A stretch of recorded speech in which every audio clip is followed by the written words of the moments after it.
Una semana más con harto chisme, así que vamos con un resumen de los chismecitos más potentes de esta semana. Y este video lo empezaremos el domingo 21 porque luego del cierre de edición del video del domingo pasado salieron más chismecitos, mamonas. Y antes de empezar, se viene video nuevo en el canal secundario Andy Resumen. Me ayudarías muchísimo si te suscribes. Te dejo el link del canal en la cajita de descripción. El ex de Miku Mane le dijo a un tal Fredo públicamente que quería su derecho a réplica en su podcast, porque Miku ya lleva un tiempito diciendo que el suyo va a tener segunda parte. Miku se enteró de esto y compartió una story donde dijo que solo quiere atención y si sigue tiene pruebas contra él y está dispuesta a mostrarlas. Nicola Porchela en un live sin dar nombres expuso a Guti Carrera, y que las Nicolitas no son tontas, pues saben a quién se refería. En el 2021 Guti sería quien filtraba información de Nicola en México a la prensa en Perú y además trató de aprovecharse de Wendy pidiéndole que lo apoye en la casa de los famosos, cuando en su momento Guti dijo, refiriéndose a Nicola, que él jamás entraría a una casa a hacer show con una persona trans. ¿No soportas la persona? Henry Jiménez, el fotógrafo que le debe casi 100,000 pesotes a una ex amiga hace 4 años y fue expuesto por Silvana la Marciana, hizo TikTok respondiendo a Silvana. Dijo que sus abogados ya están trabajando para resolver el tema de su deuda.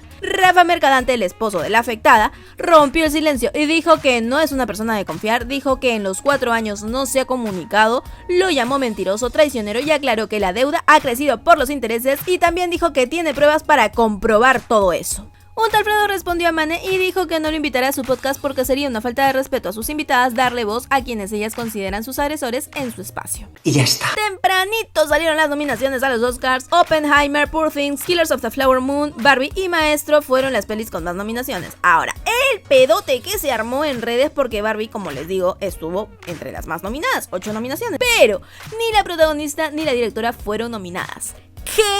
Y el Ryan se emputó y sacó un comunicado diciendo que estaba decepcionado de que ni Margot ni Greta, la directora, recibieran ni una nominación, porque sin ellas la película no habría existido. Inició La Casa de los Famosos Telemundo temporada 4, les dejo los videos con resúmenes que les hice con el chismecito rico de estos días en el comentario fijado.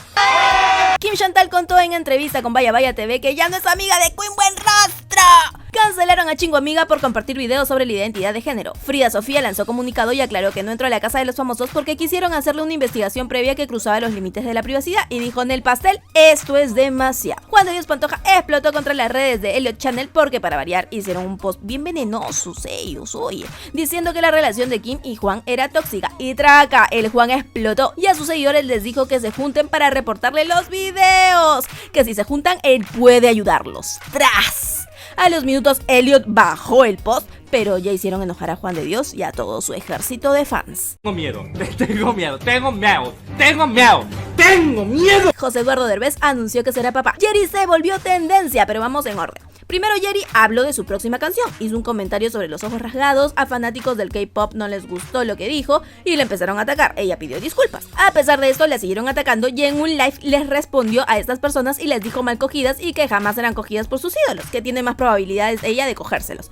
Acto seguido las fans se requetemputan y difundieron imágenes de Jerry desnuda creadas con inteligencia artificial, mamonas, y ahora Jerry está evaluando si toma acciones legales contra los padres de la niña que hizo esto, porque sí, se trata de una menor de edad. Justin Timberlake sacó canción con el mismo título de una canción de Britney, Selfish, del 2011, y los fans de Britney no olvidan lo que Britney confesó en su libro, y lograron que la canción de Britney se posicione como top 1 de iTunes en 18 países y que sea más escuchada que la de Justin.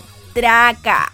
Yuya se volvió tendencia porque compartió foto y los usuarios en internet empezaron a decir que estaba pacheca. Ay, qué cosas. No les voy a mentir, este día no hubo chisme potente, si hubo nunca lo vi, solo que Tekashi le fue puesto en libertad bajo fianza. Ana Brenda Contreras se casó, un chico pakistaní rompió un récord Guinness al identificar 34 canciones de Taylor Swift en 1 minuto. ¡Pasu mecha! Seguimos con lo mismo el sábado, el chisme estuvo como que muy meh. Tekashi le regaló un coche a Yailin, la gente los hipercriticó porque dicen que Yailin o no tiene amor propio o solo crearon su pelea como estrategia de marketing. El streamer Rocky se volvió tendencia por tratar mal al gatito de su novia. Su novia dice que lo sacan todo de contexto y lo defiende diciendo que él es vegetariano. Y hoy nos despertamos bravas porque activistas le tiraron sopa a la Mona Lisa y piden que pare el alza en los costos del combustible. El cuadro como tal no sufrió ningún daño porque tiene un vidrio que lo protege. Hasta aquí mi reporte, Joaquín, suscríbete y nos vemos en el siguiente video. ¡Chau!